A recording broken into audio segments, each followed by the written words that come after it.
our development entity with this type of financing is very competitive. We're in 8 states and word travels. Sure. Mr. Peters? If I can quickly respond, I will tell you this is a selfish comment from the landowner standpoint.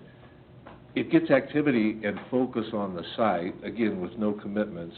They've got a planning team, part of our contractual, we get to lay our plan in, start talking about what options are, instead of just having the property sit there and kind of wait for the market to come. If nothing else, it gets the juices going, and we understand too, we may not like the way it fits in, you may not ultimately like the way it fits in, but we've then participated sort of with a case study in your master plan review process. I've been to a few of those and look forward to it, and then dovetail that into, maybe we come up, if we decide it is some kind of mixed use, setting this particular part, maybe we need a new zoning category to fit with the master plan. But it's a little bit of work with staff, and I'm not discounting that, but this is going to be a great corner for the city, we hope, and I think it will be, and we're willing to commit our resources on the ownership side to start working the project. I will tell you, so many intersections that look so busy and everybody thinks it's been there forever. Years took to actually start putting the pieces together. This, I think, was very active. This is the first step in many.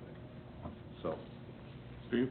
Yeah, thank you very much. I appreciate you coming out and giving your side and giving us both the owners and the developers' perspective on this. I have 3 specific questions, and one of them has to do with the nature, not the income restriction portion of that. We're going to discuss that tonight, but I'm really more concerned about the fact that this is a development that caters to small and large families. Understanding the situation with our school district and the fact that the schools are growing, and what's the target in terms of family sizes, the demographics. I know it's tough to come up with that, because I know that professionals probably that are involved in this, in the income restriction categories. But I'm looking at, what's the family sizes we're talking about? Have we done any projections as to how many children might be coming and would be coming into our school district, and all that would also have to be, I would think, taken into consideration. I understand this is just the first step. We're applying for tax credits here. But as you said yourself, once you get a tax credit, you don't want to give it back. So, we really want to start to think about these other considerations as well, knowing that we'll probably have to discuss that again at rezone time. But sure. And again, I'd like to reiterate that once our market study will be done prior to the application, so then I will be able to share that with staff and with the council, and we'll be able to dilute that bunch of information that they produce for us. All I can speak to is our portfolio when it comes to family sizes. It varies, of course, from community to community. Sure. But as a standard, out of our 80 properties, and this is grouping the little less than 5,000 units together, we put into a development roughly, on an average, 1.5 children. Because this development being 2-bedroom and 3-bedroom, typically a 2-bedroom apartment, there might be a child. Demographics as far as tenant base is across the board. This program is geared, and sometimes people laugh and say I'm full of it, but back in 1991, I graduated Southwest Missouri State University. Very happy to be in the hotel business. But do you know what my starting salary was way back then? You ready? $13,900. Mm-hmm. I actually, and I never knew I'd be in this business again, I actually lived in one of these communities. I applied, didn't really know what I was doing other than, hey, they've got a little less rent than the market rate across the street.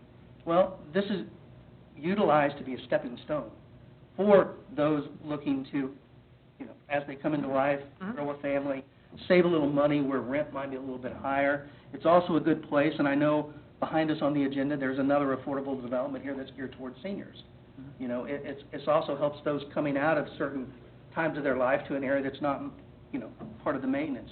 So I rambled again, but again, in our portfolio, I tell you 1.5 children. And again, we're not asking for any abatement, anything special. Sometimes developers come to town, they want to tax it, we're going to pay our taxes.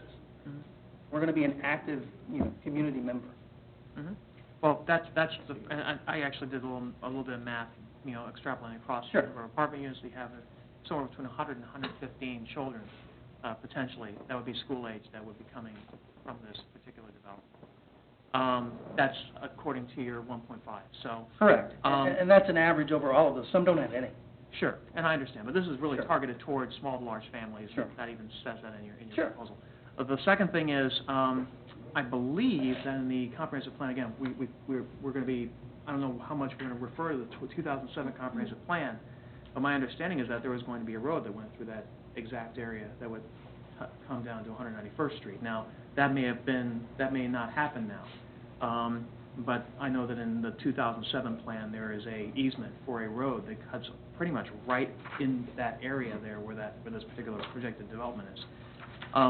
Thirdly, I want to state for the record that unless I'm given a compelling reason not to do so, I tend to want to, have the disposition to approve a zoning, request if there's a justified or a good reason to do so. So, all those things being said, I'd like to be able to basically, I'd like to see someone, convince me that this is appropriate use, given the fact we're going to be moving into a new comprehensive plan cycle, and this is already designated for, I believe, mixed use type of purpose. So, Briefly, and for the record, I graduated a few years before 1990, just a few. no problem.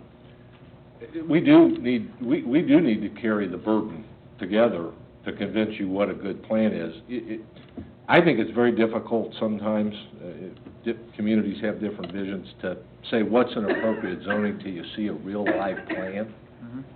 And I think that's sort of the advantage of this, and we kind of got past that issue of it's tax credit, and we kicked that off down the road. That's one byproduct I think is a positive thing. You're going to get to see, and we'll do it first in the context of a master plan as it formulates to a plan. You're going to get to see some real live plans with some professional consulting and engineering put in. They start taking on what I'll call a real market possibility. And again, I acknowledge, I think we've acknowledged it enough, that ultimately it's going to be a decision whether you think that makes sense here. And as we know, sometimes I hate to admit it, cities have wide parameters on what they can determine is appropriate for their community. So, again, I feel more like I'm almost over here with you on this one, because, I want to see a very successful project there. Other questions? Mr. Mayor, Yes. I just wanted to interject that I did speak with the individual at the Kansas Housing Resources Commission, the individual who's in charge of allocations of these housing tax credits, and about the issue of whether zoning and planning approval would be required prior to them giving an allocation. And his indication was that if not formal approval of planning and zoning, then some other very affirmative indication from the governing body would be required that planning and zoning approval would be granted if the application is approved for tax credits, would be required by the state before they would award the tax credits. So I think, quite frankly, I think the applicant's going to have a very difficult time in the competitive environment getting the housing tax credits without having the requisite planning and zoning approvals in place. That comes from the state. I just wanted to interject that.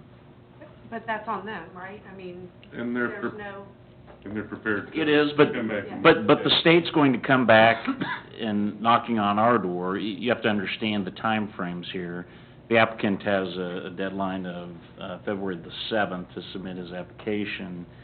The state, really their drop-dead deadline for all of the local information that they need to make their decision is April 1. And so, that really, short of an actual zoning approval, in light of the fact that we're talking about a rezoning decision, which incorporates as part of a rezoning decision public hearing requirements, also protest petition mandates by state statute, really short of a formal vote rezoning the property to the appropriate use. I'm not sure what this governing body